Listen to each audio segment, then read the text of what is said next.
Welcome to the Be Better podcast right here with your host, Kevin Allen. That's right, on the Patriot Network. And tonight, we're going to be talking with Natasha Owens, American Christian musician. We're going to hear her story, how did she get on stage? Why did she get on stage? We're going to share her story right here on the Be Better podcast with Kevin Allen on the Patriot Network today. And welcome. Here we are. And I want to bring my guest right on because I don't want to waste a moment. You know how hard it is to get a big star like this on this show. Natasha, welcome to the Be Better podcast on the Prayed Up Network. It's been a long time coming. Welcome to the show. Thank you for having me. I appreciate it. Thank you so much. So should I assume you're in Tennessee? I don't know why. I just wanted with that kind of talk you got going there. Sounds a little Tennessee. Where are you at? I grew up in Tennessee, but I got to Texas when I was 14. So I'm in Dallas, Texas right now. Oh, all right. I'm sometime around August. Supposed to be going. I'm going to plan a trip for Dallas as well as into Houston. I know Houston's a dangerous zone. Don't come August. Do not come August. Well, it is so bad.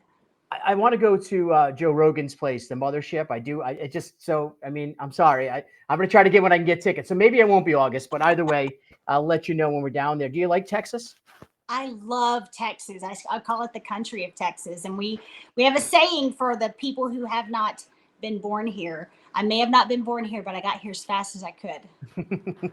So what I do know is I have a lot of friends down in Texas. I was down at the southern border a couple of years ago. I did a documentary down there, and right in the beginning of really the craziness, I think, and it was during the Trump administration, and it was just so surreal. And one thing I found about Texans, I was at Lano, Texas for a rodeo too last year, and you're all just nice people. I don't care. Every one of them were nice people. So thank you.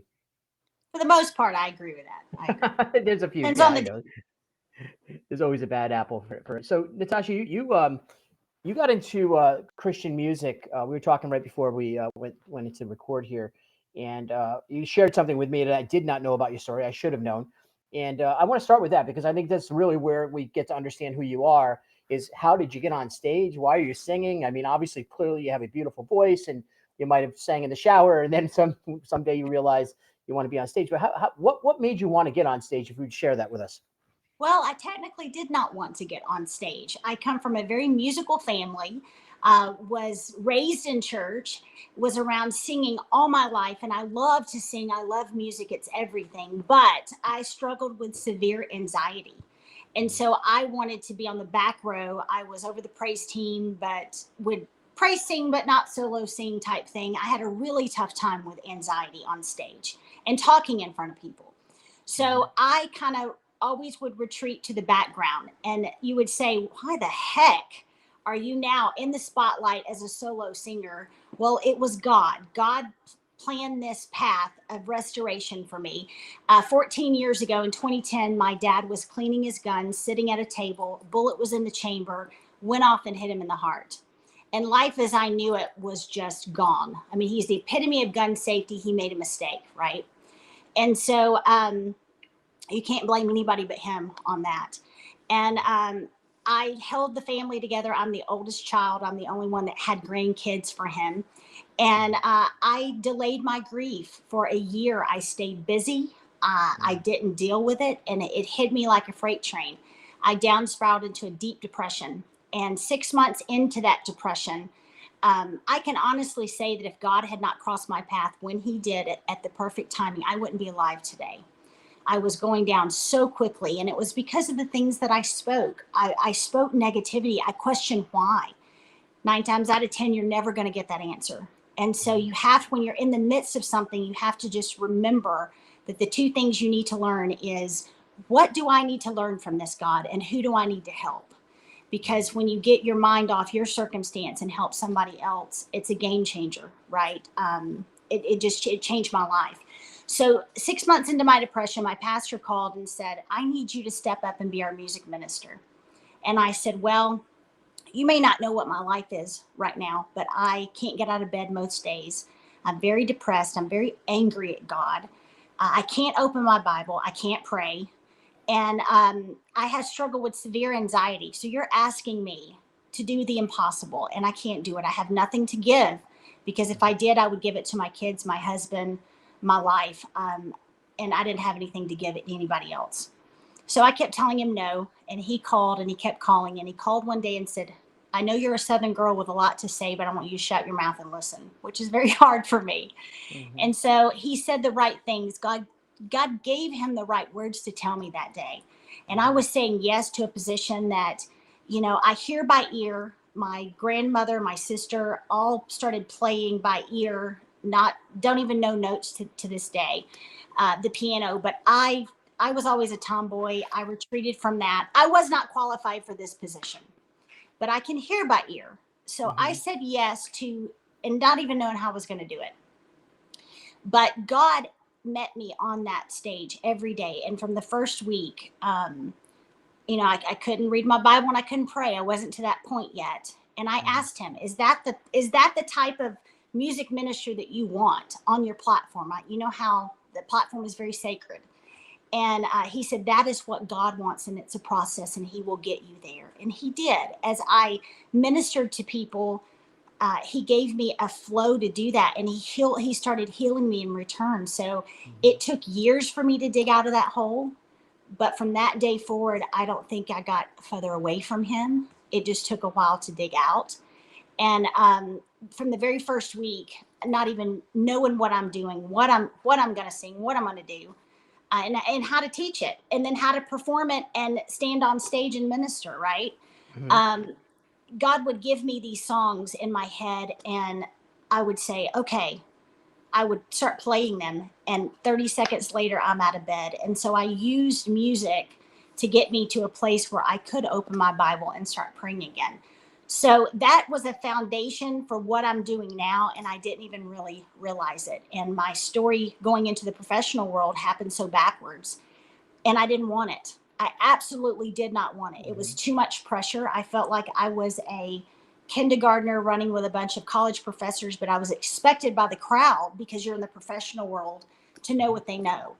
Hmm. And I didn't want that. That was too much pressure for me. And my very first concert was on a stage with Michael W. Smith. I opened for him, and it, Hmm. it was crazy. God put so many things in my path that illuminated it to tell me that he was in it in order to do it, because he knew I'd say no. My very first concert was on a stage it was a massive stage, and I actually said no to it until I realized that it was on my dad's birthday. So my very first Wow. concert on my dad's birthday, God's in the details. Wow. And so he has showed up. I mean, I have so many stories to tell. He has showed up so many times throughout the years. And that has illuminated a path to say, okay, you have anxiety, but just breathe and walk this path. He's given you a clue that he's in it, right? And so Hmm. I've done Hmm. that. And I was on my very first big tour was with a Southern gospel guy by the name of Jason Crabb. I was very intimidated by him because he was a Grammy winner and whatever. And he sat me down one day and he said, I can tell that you're absolutely petrified at times. And I said, I am. I'm struggling with anxiety.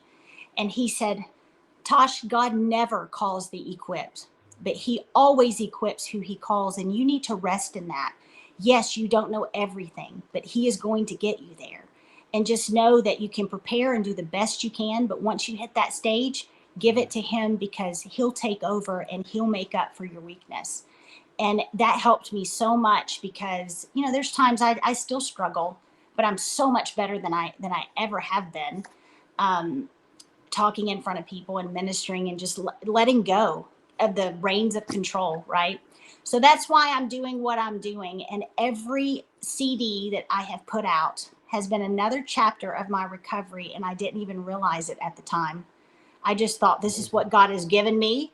Yep. And this is my message. And then he would pour something else into me. So we went Hmm. from I made it through to making it through a trial, and we will rise, and actually rising up above it, to warrior, and then truly standing in Christ. We did 4 albums in contemporary Christian outside of like the Christmas and the patriotic stuff. And Hmm. so that's kind of my story in a nutshell of where I am today. And I wouldn't be alive if it wasn't for God. He's so great. Oh, praise Jesus. And, I shared with you briefly before we started here. It's amazing because, I had I never thought where I was going or what I was going to dedicate my life to in this part of my journey and in my walk. And, I can say that I feel when you were speaking, I was feeling the excited emotions that you had, because I too went through a lot of depression and seriously suicidal thoughts, and alcoholism, and the things that the devil takes control of us. And it's just amazing.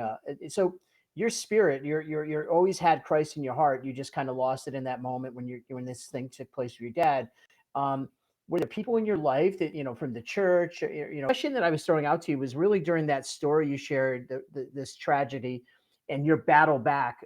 Were people knocking on that door trying to get you out? Were you locked down? How did you handle that with your inner circle, your people? So, I put on such a brave face. I Mm, was a master at smiling and nodding and mhm, saying everything was okay. So, the not my inner circle, but that my at my fingertips, my acquaintances, my church people, the people who kind of knew me pretty well, mm, they had no idea that I was struggling. If they would have really looked into my eyes, they would have seen that they were hollow. I was dead mhm, inside. mhm, Um, my inner circle, um, I was really good about my mom and my sister don't live here in the city, so I was really good at faking that on the phone. mhm, My boys and my husband, they were in the trenches. They saw it. They just didn't know how to help me. mhm. Um, my poor husband, he tried and tried and tried, and it seems like everything I would just would draw, but I also would nod my head and just hold it internally. So I don't think anyone knew how bad it really was. I don't think I knew how bad it really was. I think I'm a control freak at times, and I think I thought I had it under control. Understood, understood. I think we all do, and we probably want to keep that control. As we're losing more control in that process, it's a difficult thing to really handle. So, music was something that you were around. You said you had the ear, like you said your aunt, I think, or maybe your mom, or and it's interesting because you don't need to read music. You just have that natural, sound. Is that what you're saying? I can hear it. Yeah. I can. I didn't. I. I was a tomboy growing up, so I rejected piano. My mom tried to make me do it, and I just bucked even further. So I wished I kept in there. So Hmm. in order to teach parts, when I was a music minister, I would label, and still today, if I'm trying to write a song or coming up with a tune or whatever, I will label the piano with sticky notes, or Hmm. with little stickers with what the note is, and I could hear it and I can pick it out and I can write it out, but I don't know how to play it. That's amazing. So something in my spare time, maybe in the future I will learn how. But I Well, have. why bother? It's working now. Don't change it, right? I mean, you come so Well, it'd be far so doing it much that way. easier if I could just sit down and start playing. It's Maybe God doesn't want it to be easy. Maybe He wants you to do it just that way. You never know, right? Your talent is obviously when you're on stage singing. I wouldn't say it's your only talent, but we're talking about your career singing and inspiring people. Is it something that as it started to become real, realized the stage and the travel and the performing, that this was going to be your life. This is now, Natasha's now going from teaching music at the church to really singing music in front of stadiums and people across the country. How'd that feel in that transition piece? terrifying, Is it? absolutely Okay. terrifying. Like I said, I dug in my heels. Yeah. Um, I didn't really want to do it. I was turning down things left and right, not what a normal person would do, right? But it was a process. I had to do it kind of in stages. And I Hmm. had two young boys at the time. And so trying to keep everything in moderation and them stable was the hardest time of my life, them going through school and elementary, middle school. It got easier once they got older. But I didn't want to miss out on anything. And I missed a lot of things. I mean, in the height, of traveling, we were probably doing 250 dates a year, Mm. which is a lot of travel. If I Wow. was younger with no responsibilities, no kids, it would have been the funnest time of my life. How old were you when you broke into the industry? Geez, I was 34, And 34. I will not ask you how old you are now, so I won't do that to you. So I Much know that's older. it. I'm just, yeah, we'll leave it that. Okay, a couple Yeah. years older, that's fine. So 34 years old, which is really in a sense to the industry of music and Oh, entertainment, that's kind of older and it sort of, is. yeah. How did the young ones treat you when you entered the industry? Oh, horrible. Absolutely horrible. Really? I didn't, you know, there is just there's unsaid rules Yeah. that you just don't know about until you get in it. Um, they want you to pay your dues. Mm-hmm. If somebody started out playing in the Nashville airport or in a restaurant or whatever to get discovered, they want everybody to do that. It's the harder road, right? So my very first concert is on a stage with 20,000 people with, one of the legends and a Grammy winner, Michael W. Smith. And then my first tour is with a Grammy winner. And so I didn't pay my dues. And so they some were very cruel on the Yeah. roads. Very Even cruel. other Christian Oh, singers, even. especially the Christian singers. Really, really. And there's a lot of pride that comes in. Mm-hmm. A lot of look what I did instead of look what God did for me. And Mm-hmm. I've said from the beginning, there is two different types of people in the contemporary Christian, any Christian genre. It's the industry versus the ministry. And I was 100% ministry minded, right? I'm in the trenches for the homeless and the drug addicts and the people who society is cast to the side, right? Mm-hmm. I'm wanting to be a servant to them and give them a little bit of hope, not stand on a stage with lights on me and feeling like a god, right? So a lot of pride comes in, a lot of jealousy comes in, a lot of pushing people down, especially the newbies. If you're opening for someone, you are the lowest of the low type thing. So don't get me wrong, there's some great people in contemporary Christian, but there's also some nightmares too. And, I lived and learned. I wouldn't do a second tour with someone that didn't treat me with just dignity and respect, And it Like, sounds like you're not somebody easy swayed. If you don't want to do something, you're not doing it, are you? right. And, Yeah. I had to weigh against opportunities versus, I'm not going to be talked to like that. I know that I'm the low man on the totem pole, but just treat me like a human being. And so I went against the grain and did a lot of things in the contemporary Christian genre that others didn't do. And hopefully, How long you been in the industry now, you think? let's see, I've been in the industry about 11 years. Okay. You just gave me your age, but I'm not going to go there. Yeah, that's fine. That's fine. I I'm feel just, 80 soon. listen, you look way better than most people. I'm sure they've been in the industry even from younger to where they are your equal age, because it's a heck of an industry to actually survive in. I mean, your life is, and so in some ways, you kind of had that extra few years to kind of just get all the other stuff done, and so you did have some. I assume you went into it more mature than the average, which is probably why you prevailed, in the long run. I did, for sure. Yeah, but maturity is something that takes time. So maturity, we talk a lot about in the Christianity world of your Christian maturity and that walk, and we know there's all kinds of Christians, just like there's all kinds of people. And do you find Christianity in this country? Is there a revival? Is there a movement? Is there energy? Do you see people like energized, or are you seeing that it's a struggle? What's your opinion?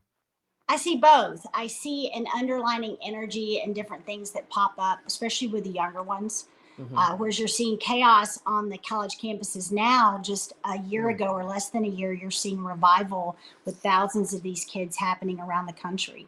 I see the good in the midst of the bad. The big picture is when you get more of a bird's eye view, is that we have a very progressive Christianity going on to where the Christians feel like that they can't say anything or stand up and push back what the narrative that's happening in the world right now. And this is a battle that we're going through between good and evil. This battle Mhm. in our country is really to rid Christianity, rid the roots, to completely take down our infrastructure to build it back better on something that's not Christianity. And the Christians have not figured that out yet. They are just, it hasn't come to their front door, so they just are in their own motions. And Mhm. you have Christian leaders that for tax purposes or whatever feel like that they can't say anything. Mhm. um, Christians sometimes feel that if they say anything that goes against the narrative, that they're hurting somebody's feelings and that's not love. But the Mhm. scripture tells us that speaking truth is love, that we have to tell them the truth. And so I don't get turn the other cheek at this point. I get when it comes to pornography in our schools, when it comes to um, the trans movement that they're trying to infiltrate into our elementary schools and change our children, mess up the identity of our children, which our identity is supposed to be through Christ. So this is a war on Christianity. The Christians need to be standing up, pushing back on 40-week abortions. There is so much evil going on in this world, and we're just playing church like normal. And so I guess my entire career started turning around 2018, 2017, when Virginia, New York started the allowing abortions at 40 weeks. No matter how you fall on the abortion issue, I'm very pro-life, and I believe that life starts at conception. If there's a heartbeat that starts life, there's the heartbeat that ends life, right? But killing a baby at 40 weeks is not only very painful to the baby, but it's inhumane, it's murder. And so I'd never seen such evil in this world. And so I wanted to motivate these Christians to stand up, not be complacent, not be scared, give them an anthem to stand for what's right. And that's why we wrote the song Stand. That's why we put out our 4th album and named it Stand. I wanted to push the Christians and say, okay, guys, wake up. This is an attack on Christianity, and we have to stand up for, if we can't stand up for life, what can we stand up for? So my life, my career in contemporary Christian started changing at that moment, which Nashville is very, very progressive and very, what I call it woke, right? I call it very not conservative at all. And people don't realize that. They're more conservative in country than they are contemporary Christian. And so I've gone against the grain a little bit by trying to motivate Christians to stand up on conservative values. And so I've veered further and further away from that world. And it sounds like you're comfortable being who you are, even in the midst of, do you do collaborations? Do you do anything with people outside the Christian music world, or where's that? Yeah. So I did, and during COVID, I did, we put out 4 albums in Christian. We put out a Christmas CD, and then I decided to do a patriotic album because I wanted to give back to our veterans. I acknowledge that freedom is the most expensive thing that we own, and it should be the last thing that we give up. And I saw during COVID how we were begging the government to take our freedom away for a false sense of security. And so I wanted to thank the veterans, give back to them, put awareness that freedom is not free. And, also an awareness that with our lack of patriotism in this country, I wanted to illuminate that we are a lighthouse on the hill. With all of our faults, America is still where everyone runs to. And if we're not here, there's no place for them to go. And so I did a patriotic album. Nashville frowned upon it. I mean, I got so much backlash. I was really shocked. I put a pro-life song on that patriotic album because it's an anthem, and it's called Stand for Life. There's that stand word again because it's action. I love that word. That is what I say. That song is what I say kind of got me fired out of contemporary Christian. Of course, I didn't get fired, but I got so much blowback from the radio stations refusing to play my music to getting me fired off of events because I was too pro-life. I could offend someone who's had an abortion. And so I veered a little bit more in politics, veered a little bit more in the secular world, collaborating with some country artists and touring, doing some dates with like Toby Keith and John Rich. So I love now being more in a secular world and bringing a little bit of God to them, because that's what we're supposed to be as the church. We're not supposed to be in the midst of 4 walls. And I love being in a secular market where my audience may not choose to go to church every Sunday and every Wednesday. And I'll sing some patriotic music, and then I will throw some God songs in there like Warrior and Stand. And, tell them, if you're Christian in here, I want you to motivate you to, we got to start pushing back against the evil. And so, and against Satan's agenda, right? So that's kind of where I'm at now. I'm walking unknown chartered waters, but I'm not afraid because I know that God is with me. I know that I am standing on a foundation of truth. and trying to motivate people to do good things for Christ, and be that light in the midst of a dark world that people gravitate to. Be that lighthouse on the hill. No doubt, no doubt. Love that, and I love the fact that you took really, what could have maybe just deterred anyone from wanting to continue in a career. That kind of backlash, that kind of, we don't want you anymore after you just break into this kind of stuff, and you're like, wait, and you just didn't let it stop you. You continued, and you found a way to continue making music and spreading the word. Is it primary for you to speak in everything you do to have it be done with a message of God? Is that a Yeah. requirement for you to create? It's funny. I go into the political world, or I'll go into a veteran event, and sometimes, they'll say, don't sing this, or don't talk about God, or don't do this. Mm. And I try to be sometimes very sneaky in that aspect. I'm constantly looking for an opportunity Mhm, to tell someone how great God is and how He is a God of second chances. mhm, And so I found some very creative ways with with with it being in the boundaries of respect of yeah, who is having me on their stage, able to at least plant seeds right, during a performance or after. And it's been amazing that the people who have crossed my path, because I pray every day, God, if someone needs something from me, let them mhm, cross my path. And when you start praying that, but you better be ready to be delayed, mhm, because suddenly you are stopping in the midst of the most in inconveniencing time. You're trying to catch a flight, or you're trying to make a meeting or whatever. Someone will cross your path, and it's just God. The things that come out of my mouth to them is just God. And so I'm so thankful for that, that I am able to be a light no matter where I'm at. no doubt, no doubt. Now, so the industry of Christian music, and in your experience, is there a lot of money spent in that industry? Is there a big money piece of the industry, Christian music? So it is the second largest genre of music. It's probably the one that makes the least amount of money. Contemporary Christian isn't as bad as like Southern gospel, they make less.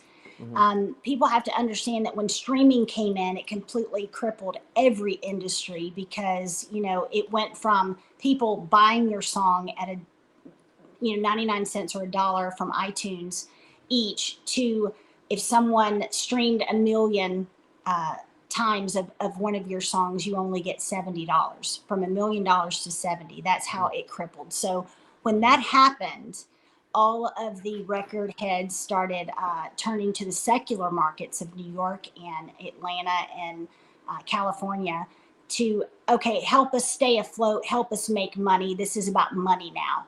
And so the industry started changing into contemporary Christian, because suddenly songwriters were having to get second jobs, producers were having to get second jobs.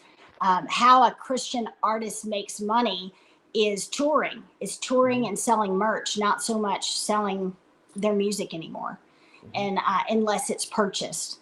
And so it changed everything. It caused it to them not to give opportunities to newbies anymore. You have Hmm. to have a proven audience and a proven, either records or worship leader on a big church with 100,000 following for them to even look at you.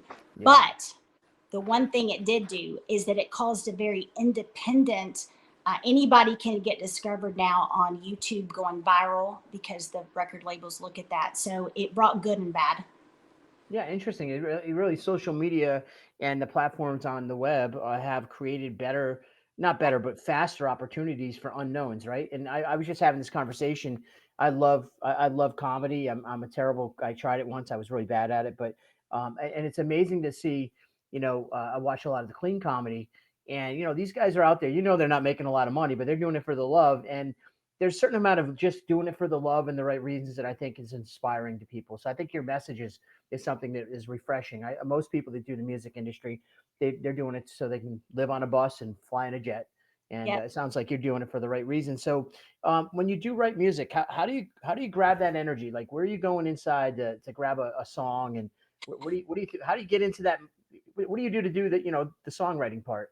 My Lord, it happens in such different ways. So the very first album I did, I polled songwriters. I didn't know I even had the ability to put a sentence together to write a song. And I still, I'm one that I need a lot of help in writing a song. My husband, actually, who's tone deaf in music, it's really funny. He cannot sing a lick, but he has such talent that God has tapped into and helping in the songwriting and the production of it.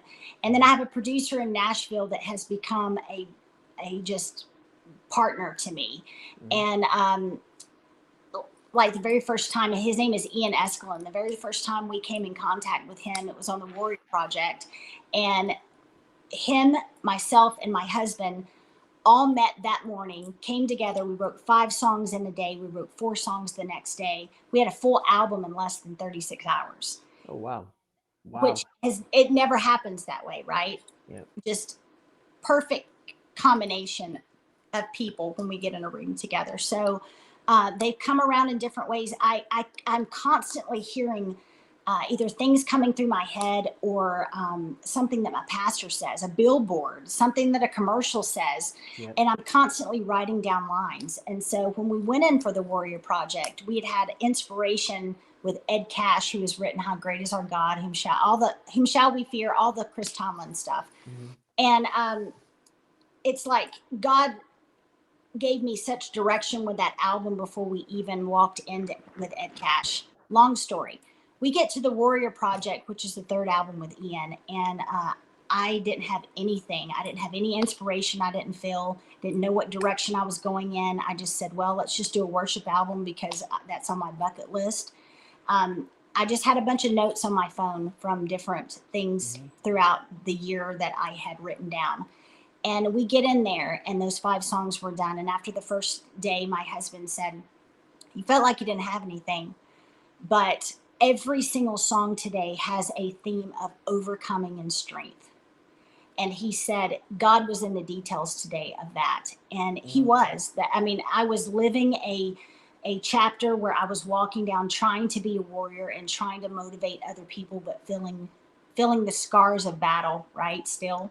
And God showed up. So, and some songs take forever. Some songs, especially in this political, patriotic world that I live in, those songs actually take a little bit longer to write because you just want to get the words perfect, rather than it's not as much ministry, right? So it's a little different. It's a world that I'm not familiar with yet, but we're walking it.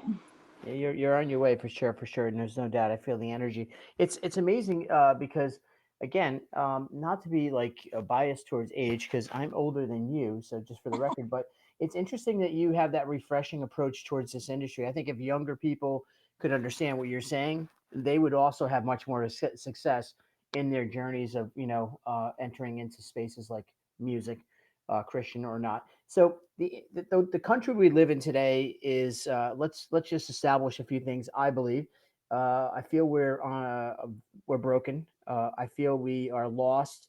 I feel like we're just searching. I feel like we are addicted to arguing versus talking. I feel like we're just in that place in a time in history that the Bible actually reads a lot of the books can point to times like this. I asked a question earlier, and I want to really go back to this with you, if you would. I find that Christianity, and I made it to Asbury, by the way, University. So that was part of my testimony that I tell is I actually traveled all the way out there in a broken down truck with no change of clothes from Connecticut to Kentucky, and so I met what is real is God. I know God is real. I know what I met, and I want to share that. So how do we start to unite that messaging without insulting the people, get into these rooms of across it, because you're doing it like I want to do it too. I want to get out to the people and say, come on and just follow my walk, not my talk, kind of thing. How would you recommend somebody does that? We live in a world today that is so far morally bankrupt. It's so Mm, far gone that it is a battle between good and evil, and it is a big battle. I mean, you can't compromise with the devil. You can't compromise with his spirit. You can't compromise with the evil, right? And I think that that's why we're at this impasse. I I'm always wanting to debate, always wanting to get in a room, but sometimes I feel like um, when it's so far out there, when it's so far left, when it's so far evil, in my opinion, you can't talk to them. You can't talk to them at all. And I'm not going to compromise on my faith. So I have looked at.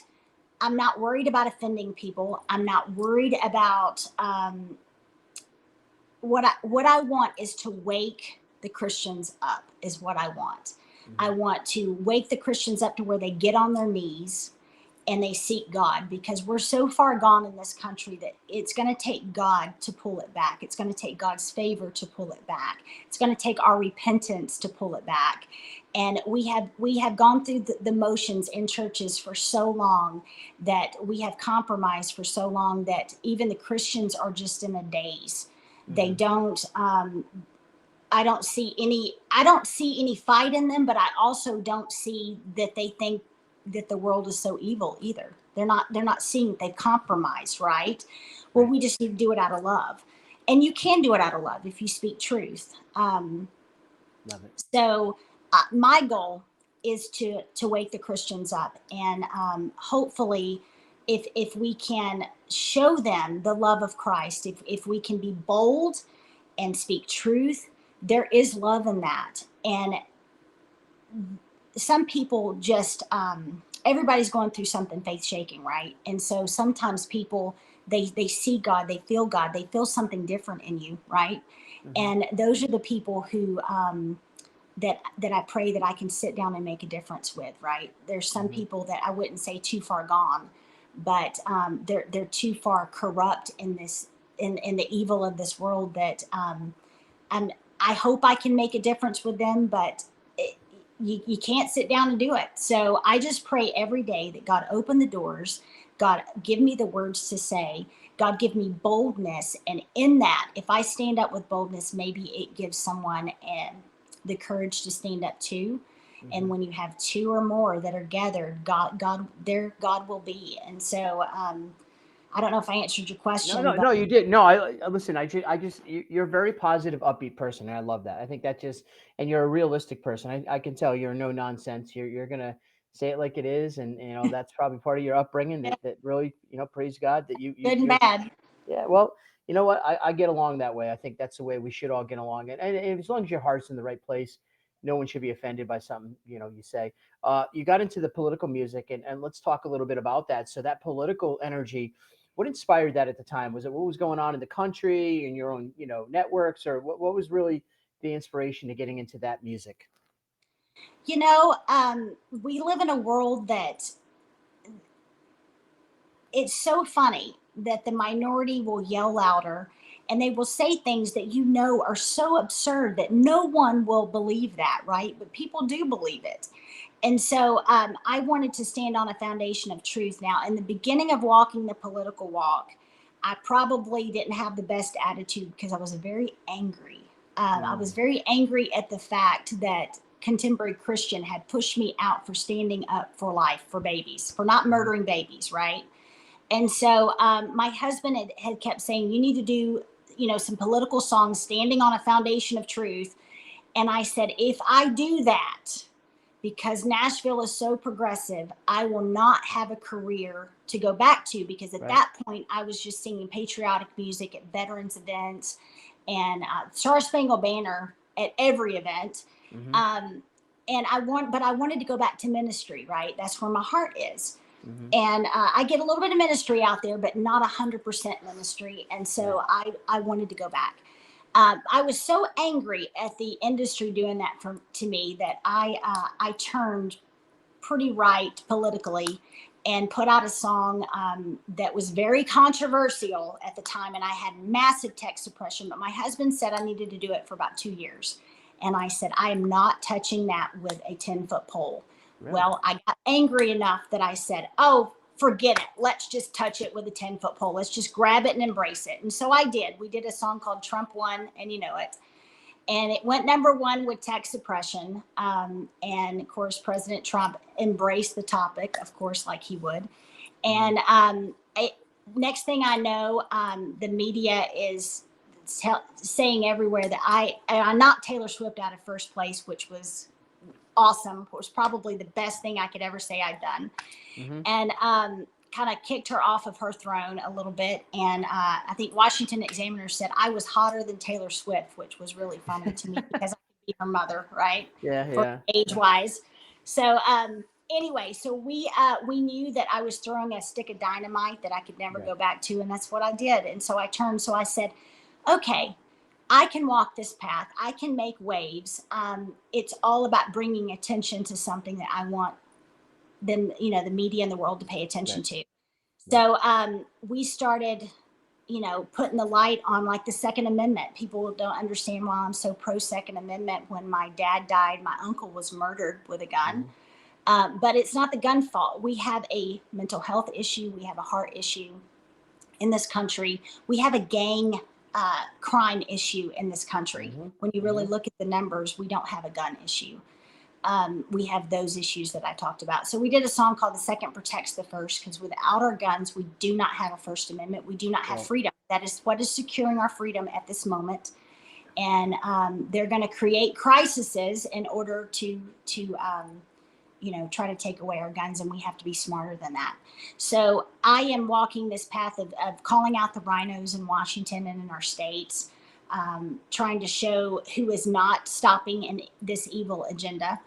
And we just keep walking it. We keep, every time I throw another stick of dynamite, and it stirs up the media, but it really has gotten me to a different platform. And people are saying everywhere, I didn't even listen to Christian music. Never even knew who you were. Oh, wow. But now I know, and I went back, and now I'm listening to your Christian music. And I said, my God, I would love being in this place rather than in the middle of the Christian world. Because now these people would never listen to Christian. Now they are. And I think, I just pray that God uses that and pulls people closer to him through that.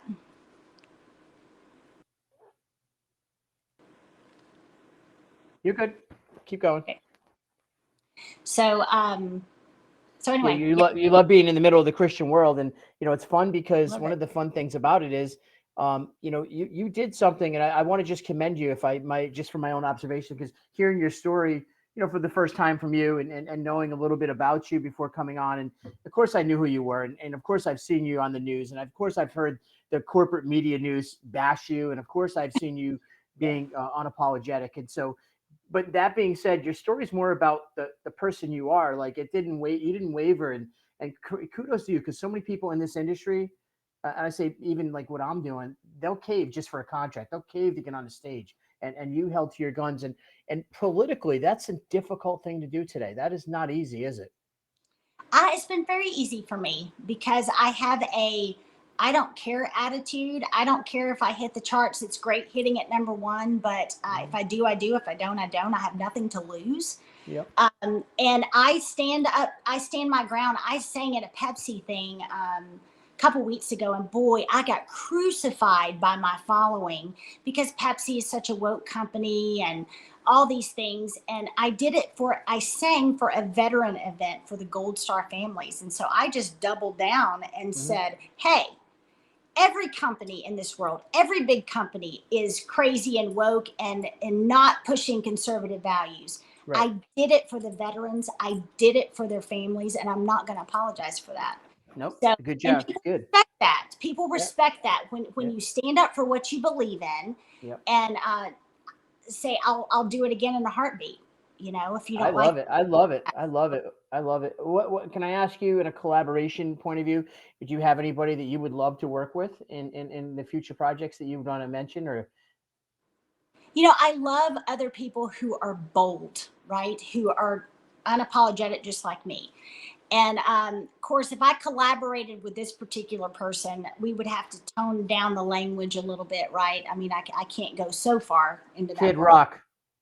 Kid Rock. I would love to do Kid Rock. He's got a Rolls Royce with a Waffle House magnet on the back. Like, that is me. I am all class and bling, but Waffle House is my favorite place to go. I'm with you. I'm with you on the road. Every time I'm on the road, it's the Waffle House, and those places make you. I just love them, man. At 24/7, obviously. Kid Rock is somebody. I had a conversation today with I don't know if it was Mark or somebody else that we were on with, and it's interesting because so many. Actually, no, it was one of my Christian ladies I'm friends with the church, and so many people like Kid Rock, Tucker Carlson, Joe Rogan. They're all now they're expressing their love and appreciation for God, and it's interesting to watch. And are you seeing that too from a lot of these people that have been sort of out there in the industry? I am. People that I would never even thought had conservative views or biblical values or follow God. Hmm. And those are the people that I follow too, Rogan and Tucker. And I love it when they stand up for what is right, no matter what the cost. They stand up for God. They stand up for their family. They stand up for this country, and they stand up for freedom. I love that. And they don't apologize. And Right. so those are my mentors. Silent mentors. I mean, I watch them in admiration and say, I want to be like that. God, give me the strength to continue to stand boldly. Hmm. And so, examples like that give me strength to stand up. And I I love pray it. whoever's watching me that I Yeah. give them that strength as well. I think you're going to be given that strength. It's interesting as we're talking. You obviously know who Forgiato is, right? Forgiato Blow, and Oh, yes. Forgiato, and he does a lot of the more rap-based music out of Florida. The Yes, I met Latinos, him. okay, Latinos for Trump, and Diana Starr is a friend. She's a friend of mine out of Kentucky. She is now just releasing her music, which is the Gucci Granny. Have you heard any? It's actually amazing music, and I and have here she not. Oh, I'll have Mark send you some of the stuff because it's amazing because it's a patriotic Christian. Let's get it together, but she's using rap at her That's amazing. beautiful age in life, and it's Gucci Granny. And it's amazing to see this happen. So, We're yeah. collaborating soon with Blow and with the Latinos for Trump. Oh, okay. I All right. met them at CPAC, and we had already been in talks with one another. They're going to add some rap to one of my future songs. Awesome. So that's awesome. Yeah. So you'll probably see Gucci Granny, Yeah, Diana. So she's been hanging with those guys, and they've been working together in Florida and Indiana, Kentucky, all those I places. So love this is that. amazing. What I do want to say is I love is there's people finding a way into industries that normally didn't exist. They didn't exist, these industries. 10 years ago you had one, two, or three industries. There's multiple ways to actually find a way to be a performer today, which I think is cool. Do your kids or anybody else play music? I think your husband must be a musician, but do the kids play? Oh, my husband is tone deaf. No, he Oh, can't. okay. Can't play. It's All right. shocking. He has musical talent to help write a song. Yeah. My oldest son, who's 23, he loves electric guitar, but Okay. he struggles with this anxiety like I do of Hmm. stage performance, and I've been trying to help work through that with him. The youngest likes music, but he shows no interest in writing songs or anything else. Just the oldest. So at least I Hmm. got one out of the two that I Hmm. can rub off on. And you never know. I mean, you were a late bloomer, so you never know who could come out in a few years and want to be doing that, the family business. Do you think this is like this year specifically because of the impact of this year's election, and you're going to be busy. I'm sure your schedule is, and just to have you on the show, we're just so amazed and appreciative to get a few minutes with you. Do you think everything has to go on the table this year because everything's at stake? Do you think that's the kind of year we're living? I do. Every year you always hear this. The election is the most important one in history, Mhm. um, and I've always thought that here and there, but nothing like this year. If the conservatives can't pull this back, we are looking at a complete upheaval of Christianity. Paganism is already starting to come in with the transgender movement. Tucker Carlson has a good video out interviewing someone this past week that talks about. He wrote a book about it. You need to look it up. Mhm. I think that it is going to go to. We're going to lose our freedoms in this country. We're going to lose our churches in this country. It's going to go to a very totalitarianism, with just the 2030 agenda with the World Economic Forum. People need to wake up and know that our freedoms, it's all or nothing now. And if we do not win this, if God does not show us favor in pulling this thing around, then there's always hope. And you always see revival, you always see awesome things happen in the midst of the darkness, but I really do think that the world is going to get very dark, not just here in America. Natasha Owens, you're a real deal. You're a real person, and I think the fact that you just speak straight, as you say, but more importantly, your humbleness and your understanding of you do have an impact, a major impact on people in this country. So I feel you take a humble approach towards that, and I really appreciate that about you. I think that's amazing. Um, when are you going to run for office? People keep asking that, and I'm like, oh my Lord. Yeah, I would be like a we'll get Abbott out. We'll get you in down in Texas. I'm down for coming oh, down and help you I campaign. would I would love that. Governor Abbott is good in some ways and bad in other ways. Like he Mm. just he has his faults. So I would love to run for office. My thing is I don't think people could handle me. I am too brazen. I am too no filter type thing. And but you see people gravitating towards that. I would Mhm. be the Donald Trump of the Texas party because I can't be bought. I don't compromise when it comes to what I believe, and I keep fighting. You knock me down, I keep coming right back up. So who knows what God wants me to do?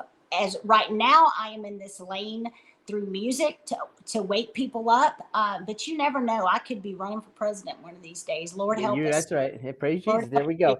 I love it. No, I'll get the bumper sticker for sure. I'd love to have that up in Connecticut. Have you traveled up to the north, the New England area and performed up this way? No, I have on the concert tour, just in the Christian community. The Yeah. Northeast was a big touring part, and it was Okay. my favorite part to go Okay.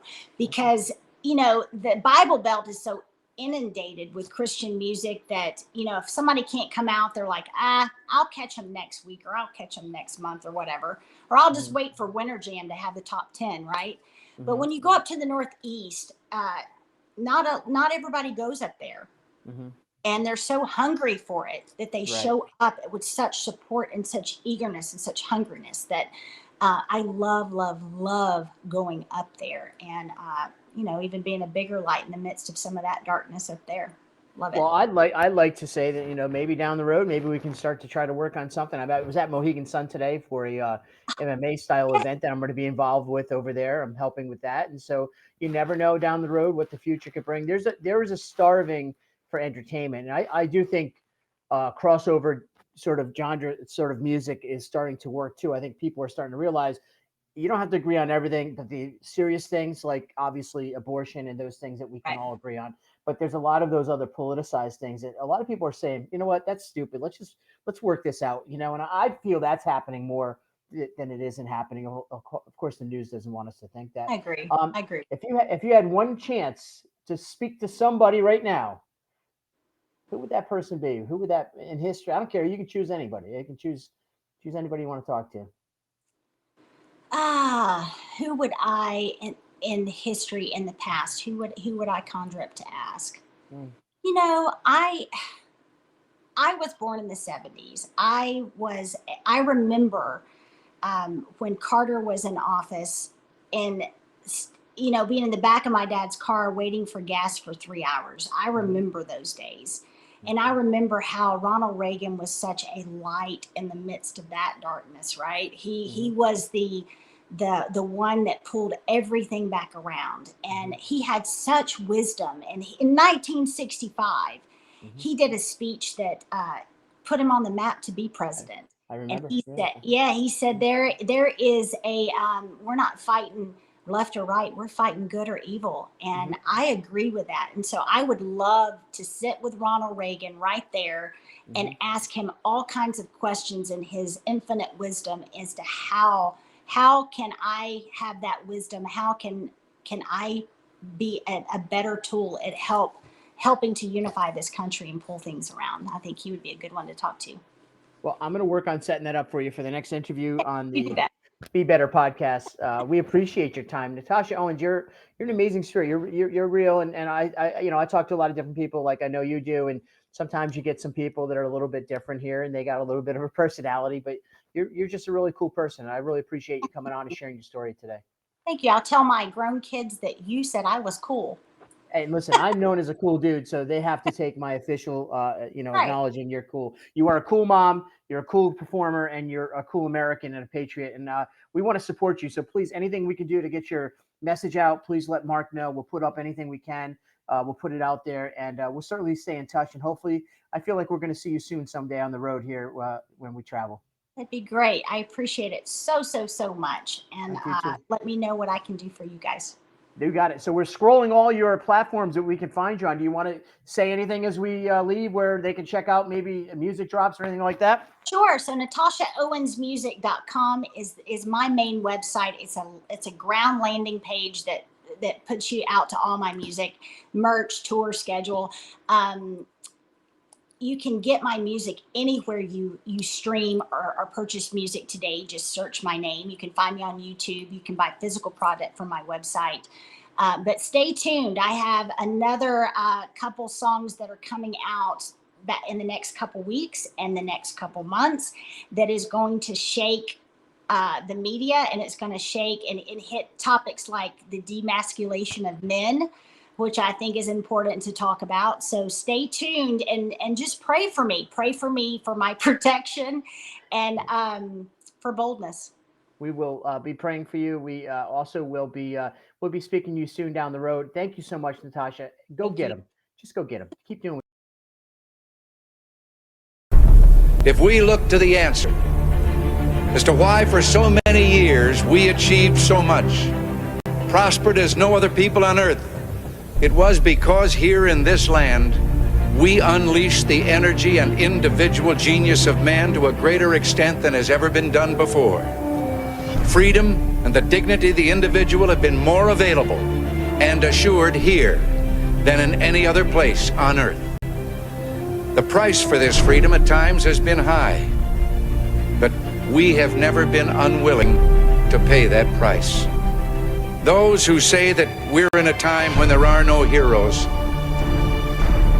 they just don't know where to look.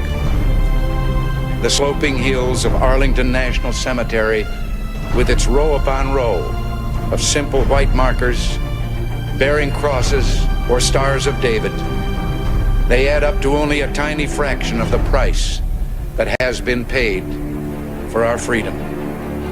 Each one of those markers is a monument to the kind of hero I spoke of earlier.